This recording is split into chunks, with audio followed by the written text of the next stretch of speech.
Alright guys, video by Aaron Katsuo, The Dangerous Way People See Maki and Toji. I wonder what this could be about. Heavenly restrictions or Zenin clan, family being toxic or whatever. I want to ask you this question first. Do you like strong people? And if you said no, understandable. But if Mm, you said yes, I mean neutral? I don't know. then you're on the same boat as me. Because I I mean bro, wait, what is Speed doing? But anyways, Gojo is my favorite character, so I guess technically yeah. absolutely adore strong people. Why? What the actual hell, Speed? It's simple. If a strong person has an ideology, has a belief that is quite similar to mine, I will be supporting them. I will be liking them. Because Well, yeah, that makes sense. In general, people like people who are similar to them and share the same beliefs. Makes sense. Yeah. you know for a fact that someone who is strong, someone who is capable of doing something, also means that they're capable of changing the world, of expressing their voice, of expressing their pain, their anger, their rage. And that is true with characters like Maki and Toji. Both of these characters have backgrounds that you could feel for. Yeah, bro, there were so many people were questioning why Toji didn't just literally defeat the entire Zenin clan. But the thing is, Toji just didn't care. He just didn't want to be around them. He wasn't seeking revenge. He was just seeking freedom. Both of them have zero cursed energy. Were pretty much thrown away by their own clan, their own families, because of that fact. Toji hates the Zenin, and even Maki during that time was just holding herself back. Up until the moment she lost her sister was when everything cracked. From who they once were, being weak people thrown away, who were considered as valueless, climbed up through the ranks, climbed up through power, through strength, through their sheer The thing is, heavenly restrictions are actually pretty overpowered. Um, both ways, to be honest. Even the one where Mekamaru gets bonus cursed energy, that is overpowered. But yeah, it's just weird how heavenly restrictions, especially the physical ones, are viewed as debuffs, even though it basically automatically makes you a top 10 in the verse, bro. ability alone. Maki's father said it best. Their heavenly pact isn't really that special. Even those of the Zenin clan regarded that as their base strength. As if he's saying, My thing is, bro, okay, Maki's father was trying to argue that through cursed energy, people can reinforce their physical stats and stuff, but heavenly restrictions just give you insane physical stats, more than even your average cursed energy user, essentially. You would probably need Yuta's level of cursed energy to really go hand to hand 1v1 versus somebody like Toji or Maki, you know? every single one of them should have that as a standard. But look at what happened. First with Toji and second with Maki. Both of these The thing is, if the oh, that was cold, bro. Maki doing this was cold. But thing is, if you don't, there would be no point of it being a heavenly restriction if it just if it didn't even make you physically stronger than cursed energy users. It would just be stupid. characters were treated shit. But here's the thing. I don't know what Toji's history is. I don't know what happened with his wife, and I don't know what happened with the Zenin clan and him. As far as I can tell, he hates the Zenin clan because of how they treated him. Only because he had zero cursed energy and no curse technique. But as I've said, I don't know what happened with his wife, so I can't exactly say for sure Didn't his wife just randomly die or something from childbirth or something like that? what motivated him to become who he is. But one thing I can tell you, I can't exactly subscribe to the Well, basically, in terms of Toji's motivations, he settled down once he met his wife. His wife was like his rock, his happy place or whatever, right? And then when his wife died, Toji became broken again, and he just stopped caring about everything. It's pretty simple, honestly. idea of someone killing for pay. It's one thing to kill people who are But Toji is actually a horrible person. I know the JJK fan base loves to glaze him, but you gotta remember what he did to Riko Amanai, straight up. And she was just a 16-year-old girl, bro. Come on. And he literally was boom. evil. It's another thing to kill people because you were paid to do so. No, but seriously, Toji genuinely is either like a sociopath or a psychopath, most likely. Like him being broken doesn't really explain why he's beating up teenagers. So, his last victim was literally a defenseless teenage girl. Amanai Riko did not see what was coming to her. Her life Yep. was taken away in an instant. And guess what Toji's reaction was? He didn't give a damn. He didn't care at all. I completely enjoy Toji's character as much as the next person. He is a very interesting character. The fact that he still cared for Megumi after all these years, even in a different body, just shows how much he cared. I still don't get how Akutami really created Toji because it's like Toji is such an impactful and influential figure, like just throughout Jujutsu Kaisen. Like he was part of that four-person debate of who really started Jujutsu Kaisen. Was it Toji? Was it Kenjaku? Was it Gojo? Was it Sukuna? But it's just like we barely had that much time with Toji. I think we had like 7 episodes with Toji total. And it's just like he feels like such a layered character. Again, I'm still just like astonished. I'm shocked at how Akutami was able to just create Toji because we've had more time with characters like Kenjaku, and you could still argue that Toji is better written than Kenjaku because Kenjaku's conclusion was horrible in the manga, man. But yeah, honestly, I would say Toji is better written than Kenjaku, like at this point, man.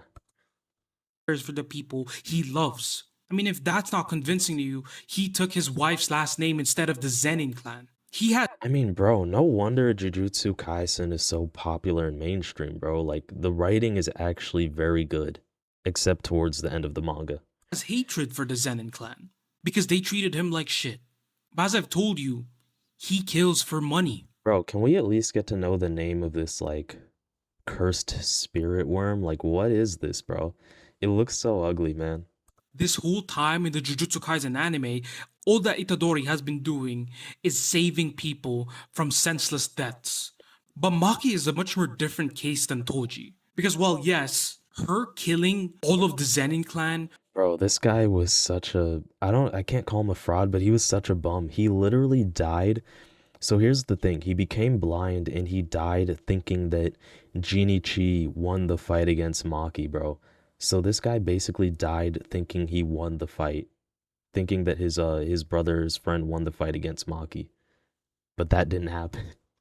Oh even my god. killing her own. And bro, people were trying to say that Ranta, hold on. Because while yes, her I still remember the memes of people saying that Ranta was a good boy or whatever, that he was actually the one good person in the Zenin clan just to try and like slander Maki and say that Maki was evil. But it turned out to be false. Like this guy, th- people made up a false like manga panel of Geike Akutami saying that Ranta would give charity to people and that he was actually a great kind person. But it was 100% fake. That wasn't real. It was spreading like rapid fire, but it wasn't a real panel. People literally only made it to slander Maki. This fan base is insane, bro. killing all of the Zenin clan, even killing her own mother, was honestly overkill. She lost her sister because of her father. I'm not gonna lie, I was surprised that Maki actually killed her own mom. I'm not gonna lie. I was shocked at that. I don't support her way of solving things. Okay, the last thing I want is wiping out my very own people. Now, if you ask me, what if your very own people? I mean, hey, sometimes you gotta pull an Itachi Uchiha, right? From Naruto. Man, I still kind of don't like Itachi's retcon, man. Like, I just felt like he was supposed to be this evil bad guy. Like, I didn't like that he ended up being good in the end. I don't know. People killed your own sibling or the person you love. I don't support Maki's actions, but I honestly would have done the same. Of course, I hate saying it because, again, you are taking lives. You can try to justify as hard as you can by saying, well, they treated Mai and Maki like shit because of their misogynistic and elitist. What's we can draw a dynamic between like Maki and Itachi in that Maki only slaughtered the Zenin clan ultimately for like revenge in a way and for selfish gain. Meanwhile, Itachi did it for more selfless reasons. He literally started by, taking the life of his girlfriend. Like that was his first kill. And the reason he started with his girlfriend was because he knew if he already like defeated his girlfriend that he would go through with everybody else essentially. Yeah, Itachi's backstory is kind of effed up, bro. Like what Itachi had to do was insane. But point being is Itachi did was selfless. What Maki did was somewhat selfish in a way.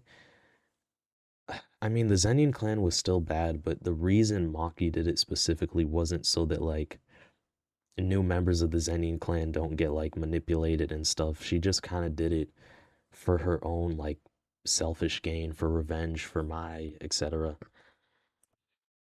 Mindsets, they've brought this destruction upon themselves. I can understand that. But to go as far as to wiping out her whole clan, I'm not even sure if The Zenin clan deserved it though. Like either way, they deserved it. I'm just saying the reason Maki did it was technically selfish. there are any children. But if there was, that makes it even worse. Look, I hope Maki didn't kill any kids there, but with the way she was moving, she probably did. If you're gonna try to convince me that what she did was Honestly, we didn't get any lore or info on the Zenin clan really having like any small children or any details that Maki would have like hurt them.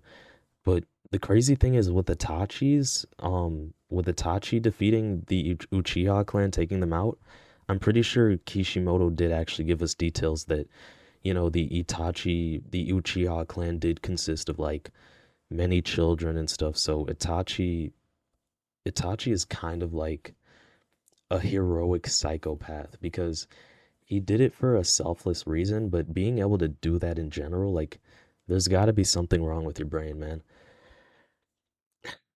Dang, it's just such a weird phrase in general. Heroic psychopath. right, you won't get that to me. I mean, I don't know any other way to really describe Itachi Uchiha at that point, though.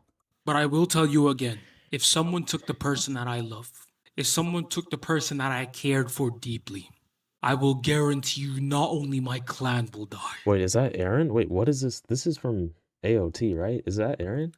the whole world as well. I'm joking, don't Damn. take that seriously. Bro sounded like an anime character for a second. The whole world is well. Stop idolizing these characters. What, you gonna commit the rumbling? Just because they're strong, just because they went through a background that was painful, doesn't Yeah, bro.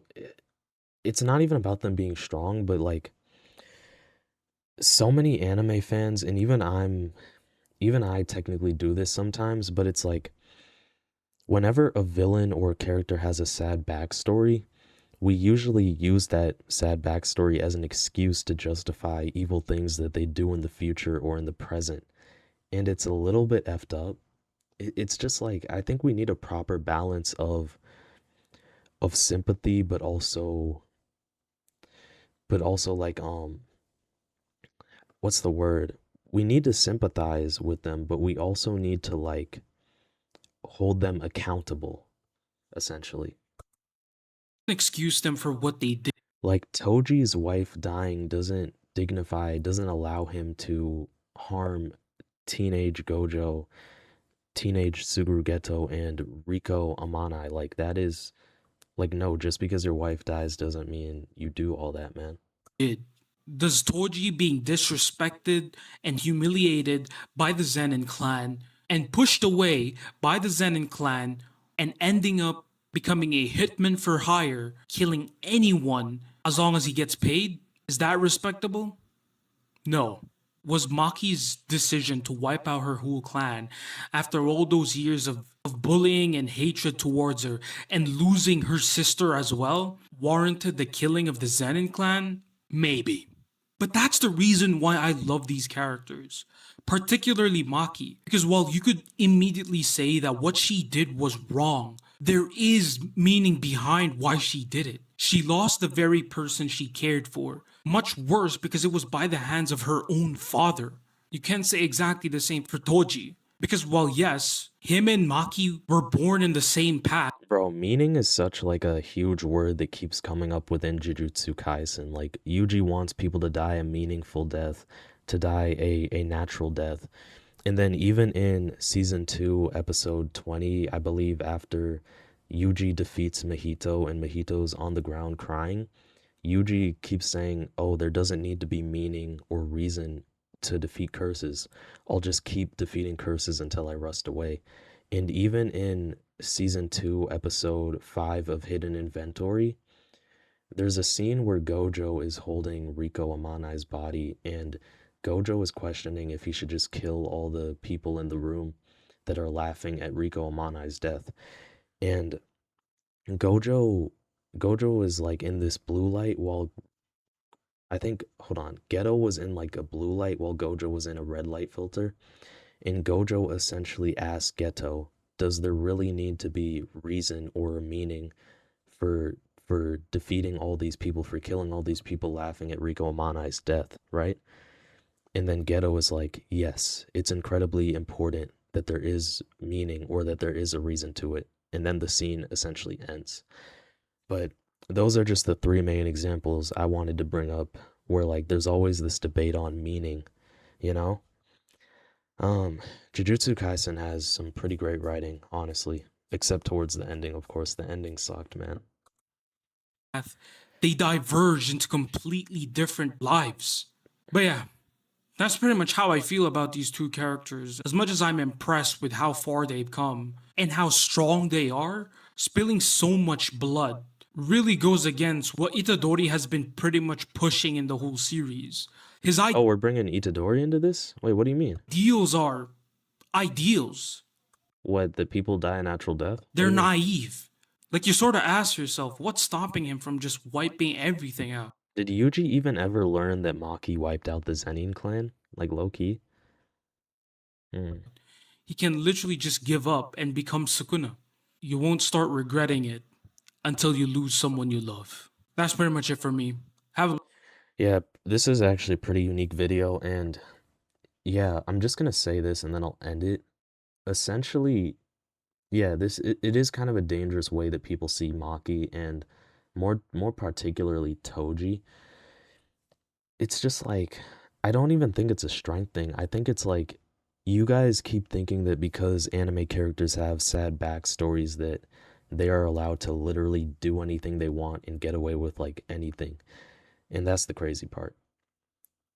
Now, I get why you guys think Maki and Toji are cool because yeah, they are powerful and they are like layered characters, but you need to remember that they aren't necessarily like good or moral people, especially Toji.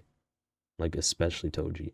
Maki, yeah, the Zenin clan, I mean, they were evil. I don't really blame Maki, but what Toji did, Toji's actually evil. Maki is ambiguous, but Toji especially, nah, man, because you literally, Toji was gonna literally wipe out Suguru Geto, Riko Amanai, and Gojo. It's like, what's wrong with you, bro?